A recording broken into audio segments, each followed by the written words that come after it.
बात करें डभोईनी तो डभोईમાં મોહરમ નિમિત્તે જે ફ્રૂટ બિસ્કિટનું વિતરણ કરવામાં આવ્યું છે કે જ્યાં ફ્રૂટ અને બિસ્કિટનું જે મોહરમ નિમિત્તે વિતરણ કરવામાં આવ્યું છે ત્યારે હોસ્પિટલમાં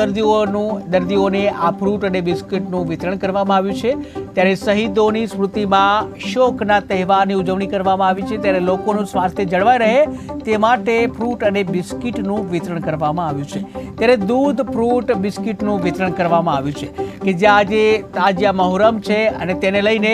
જે મુસ્લિમ બિરાદરો દ્વારા જે ઠેર ઠેર ઉજવણી કરવામાં આવતી હોય છે અને આ સાથે જ સેવાભાવી કામો પણ કરવામાં આવતા હોય છે ત્યારે ડભોઈમાં મોહરમ નિમિત્તે ફ્રૂટ અને બિસ્કિટનું વિતરણ કરવામાં આવ્યું હતું કે જ્યાં હોસ્પિટલમાં દર્દીઓને ફ્રૂટ અને બિસ્કિટનું વિતરણ કરવામાં આવ્યું હતું ત્યારે શહીદોની સ્મૃતિમાં શોકના તહેવારની ઉજવણી કરવામાં આવી હતી લોકોનું સ્વાસ્થ્ય જળવાઈ રહે અને તે માટે ફ્રૂટ અને બિસ્કિટનું હોસ્પિટલમાં વિતરણ કરવામાં આવ્યું હતું ત્યારે દૂધ ફ્રૂટ બિસ્કિટનું વિતરણ કરવામાં આવ્યું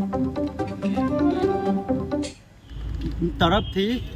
તમામ હોસ્પિટલોમાં કીટ વિતરણ કરેલી છે। પ્રમુખ સ્વામી હોસ્પિટલ, ડભોઈ સરકારી દવાખાના, રેફરલ હોસ્પિટલ, દેવ હોસ્પિટલમાં વગેરે વગેરે જેટલા બી હોસ્પિટલો છે ત્યાં જઈને ફ્રૂટની કીટ વિતરણ બીમાર લોકોને આપેલી છે અમે અમારા તરફથી। મોહરમના દિવસે, યૌમે આશુરાના દિવસે અને દુઆ છે બધા સારા રહે, બધા દર્દી બી સારા થઈ જાય અને આપણું દેશ સુખી અને સહી સલામત રહે એવી અમે દુઆ કરીએ તરફથી